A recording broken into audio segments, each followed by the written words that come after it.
Olá, amigos. Então, já tem dias que eu tenho pensado continuamente nas causas que nos levaram a ter esse isolamento social que estamos passando, atravessando. Tá, sabemos do vírus. O vírus é a condição, alguma coisa que facilitou um isolamento social, que determinou esse isolamento social para proteger as vidas.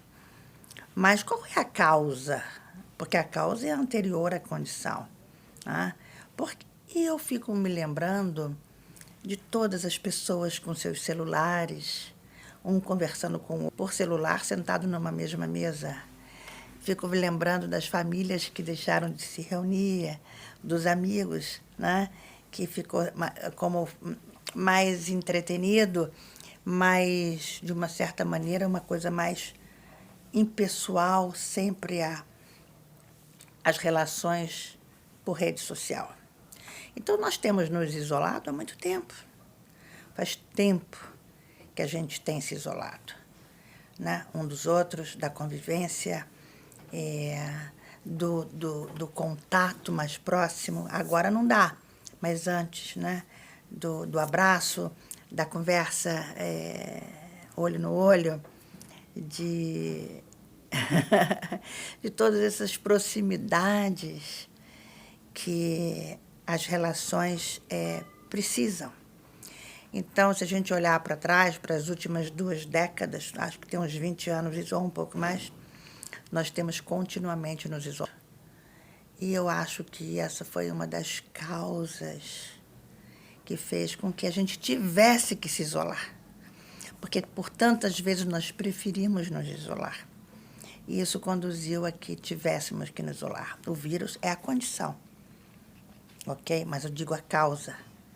Porque dentro do Dharma, um budista realmente ele pensa nas causas e nas consequências. Então, como resultado é igual à sua causa, se eu planto banana, eu vou colher banana. Vou colher até mais banana. Eu posso plantar uma bananeira e vou colher vários cachos de banana. Se eu planto arroz, eu vou colher muito arroz. Se eu planto uma mangueira, são infinitas mangas, né? Que depois dão outras mangas. Mas, enfim, mas não existe eu plantar melancia e colher figo. Não é assim. Portanto, se nós estamos com um isolamento social, é porque plantamos um isolamento social, nos isolamos, não é? E aí isso veio a ficar concomitante com algumas perguntas que o Nagar me mandou. E então eu vou repetir agora a pergunta dele, a número 3. Ele me mandou 5, mas a número 3 tem 2 que têm a ver com isso. Vamos lá, gente, vamos lá. Roberto Leão Nagar na caixa. Olá, querida Chu, tudo bem? Aqui é o Roberto de São Paulo, estou aqui no meu isolamento, tranquilo em casa. Mas me ocorreu que muitas pessoas não têm feito isolamento e não conseguem entender que isso é uma forma de salvar não a própria vida, não só a própria vida, mas a vida de muitas pessoas, centenas de pessoas com quem por acaso tem esse contato.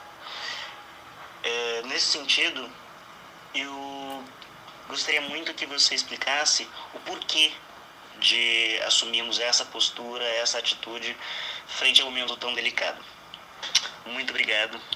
Teste Delê. Olá, querida Chu, tudo Vai bem? repetir. Aqui é o Roberto de São Paulo. Muito bem. Então, vamos lá, Roberto.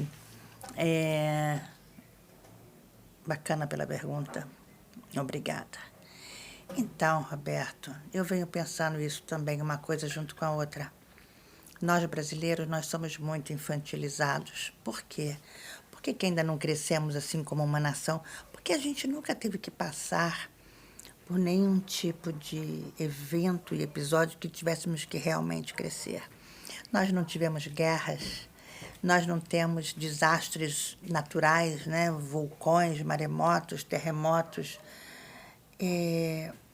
O povo brasileiro, ele se reúne para o entretenimento, para gritar gol, para brincar carnaval, para ir para os bailes, e os bailes da vida, mas assim, os shows de música, um Rock in Rio, etc, etc. Mas assim, a gente não se reúne por alguma coisa social de empatia. Não temos essa sociabilidade treinada. Nós nunca tivemos que ser treinados. Então, é só pelo entretenimento. É só pela euforia, pela brincadeira. Então, não temos esse crescimento, somos infantilizados a esse respeito. E aí chega essa história toda, porque nós temos que ficar em casa, que nós temos que nos proteger e proteger o outro, e as pessoas querem continuar no entretenimento, porque, no mínimo, essas férias obrigatórias têm que ter algum prazer. As pessoas querem continuar indo para os barzinhos de beber, as pessoas querem continuar encontrando com as outras e passeando, e fazendo ginástica, e indo à praia. Ou seja, as pessoas querem continuar com a rotina do prazer. Né? E quem é que tem a rotina do prazer? Quem que não pode ser contrariado? São os adolescentes. Né? Os adolescentes gostam de fazer o que eles gostam de fazer e aquilo que lhes dá prazer. Começa a botar limite para um adolescente, já começam todos os problemas. Todos nós sabemos disso. E assim é o Brasil.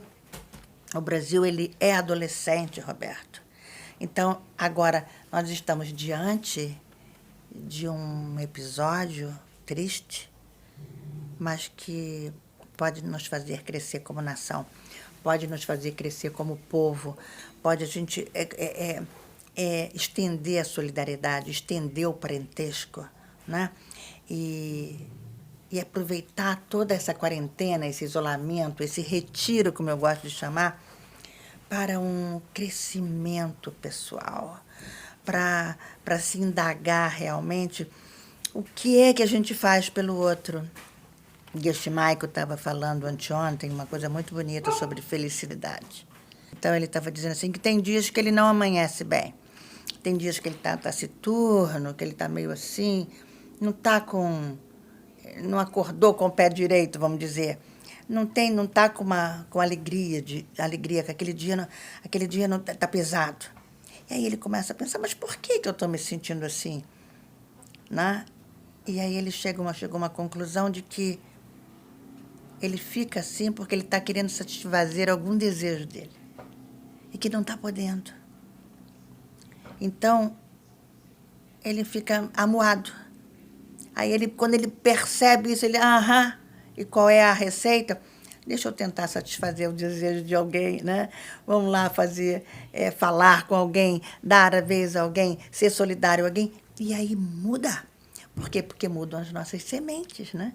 Você sabe, e vocês sabem, que estamos amadurecendo 65 imagens mentais por segundo.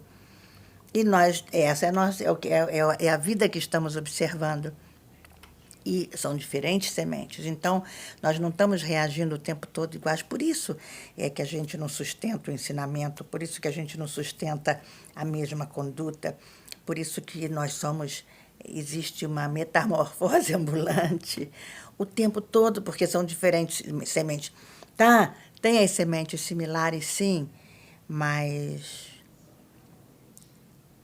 somos sempre novos a cada dia, né? Então, para mudar isso,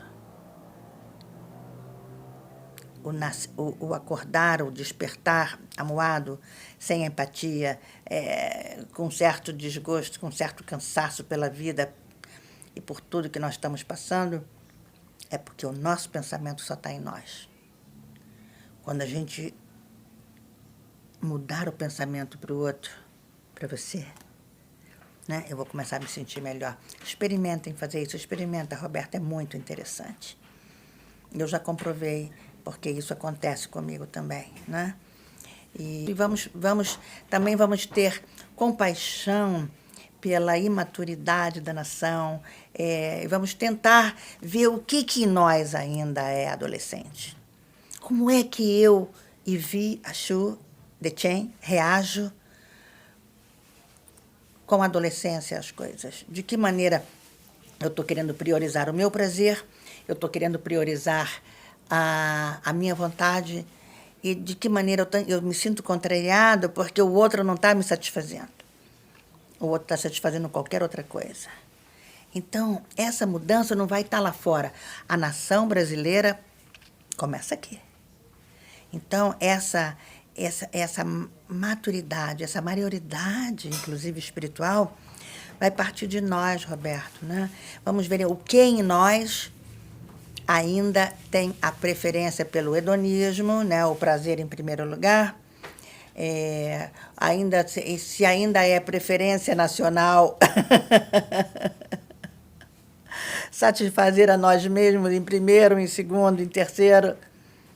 E o momento que a gente começar a mudar a cada um, de saber que o outro merece ser tão feliz quanto nós, e o que a gente puder fazer para que o outro seja mais feliz, nós estamos ajudando a um país mais maduro, nós vamos estar criando uma empatia para com toda a nossa nação, né? Nós vamos deixar de ser esse adolescente para ser um adulto preocupado com cada um. Então, temos que ter compaixão, com certeza, mas a mudança começa em nós. Precisamos, temos toda essa avaliação. E aí? Qual é a receita? Cada vez que a gente ficar amuado, triste, enjoado, se lembrar que é porque nós não estamos sendo satisfeitos e imediatamente começar a satisfazer o outro. E lembrar de dedicar isso para que o Brasil possa ter mais empatia, que o Brasil possa crescer. É um negocinho pequenininho esse Covid, mas que vai fazer esse gigante pela própria natureza começar a olhar para uma natureza búdica, para uma natureza de empatia, para uma natureza que privilegia o outro. É isso, Roberto e meus queridos amigos. Vamos fazer desse isolamento social também um crescimento para o outro, por causa do outro, né? E pelo outro, por todos nós.